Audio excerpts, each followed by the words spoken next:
Les données de base du problème sont assez simples. La France a un sérieux problème avec son commerce extérieur.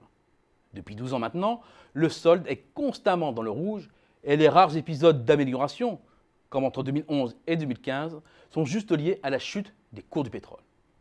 Cela n'aurait rien de grave si les revenus tirés des activités extraterritoriales et rapatriés en France par nos entreprises, principalement nos multinationales, étaient suffisants pour l'éponger. Mais ce n'est pas le cas.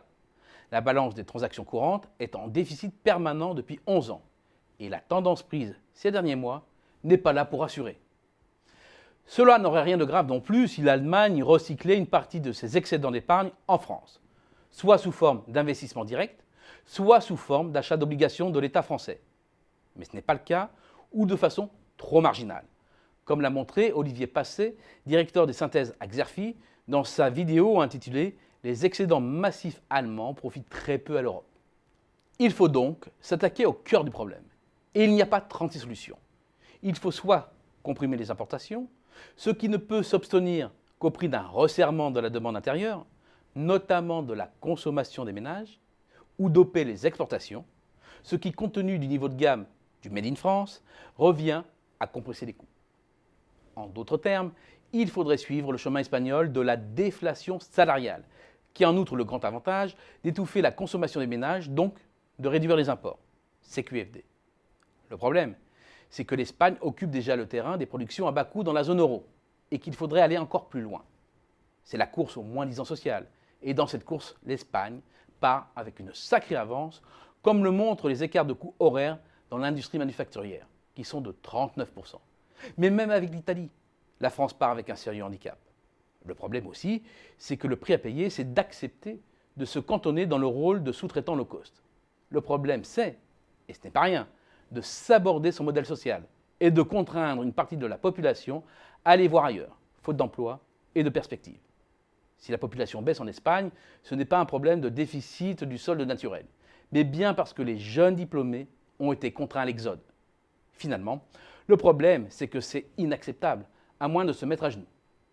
Comment faire alors pour relancer les exportations sans trop de casse sociale? Monter en gamme? Oui. C'est un vieux serpent de mer, mais c'est trop tard. L'Allemagne, qui a pris un avantage déterminant, a un avantage cumulatif. L'excédent courant allemand n'est pas que financier.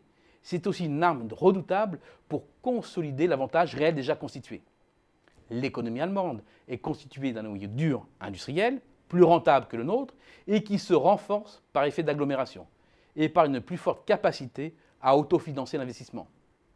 Un modèle qui surexploite le levier de rentabilité grâce à la sous-traitance à l'Est. Les portes se referment les unes après les autres, et certains de préconiser une dépréciation de l'euro pour se donner une bouffée d'oxygène. Après tout, les économistes du FMI ont réalisé une étude sur une cinquantaine de pays et montrent qu'en moyenne, pour une dépréciation du taux de change de 10%, on obtient un gain de 1,5% du PIB. L'internationalisation des chaînes de valeur a certes un effet modérateur sur ces gains, mais cela reste bénéfique. Le problème, c'est que le cœur de notre déficit n'est pas vis-à-vis des pays hors zone euro, mais avec les pays de la zone euro, et cela depuis plus de 15 ans. C'est là qu'est le dilemme. Il faut avoir le culot de le dire. C'est le rapport entre les monnaies au sein de la zone euro qu'il faudrait revoir pour tenir compte des différences entre les gains de productivité et les taux d'inflation entre chaque pays membre. Et cela exige une chose, que l'on mette fin à l'euro pour que notre pays retrouve la compétitivité qu'il a perdue depuis son entrée dans l'euro, en réalité depuis le début des années 90 et la politique de Francfort.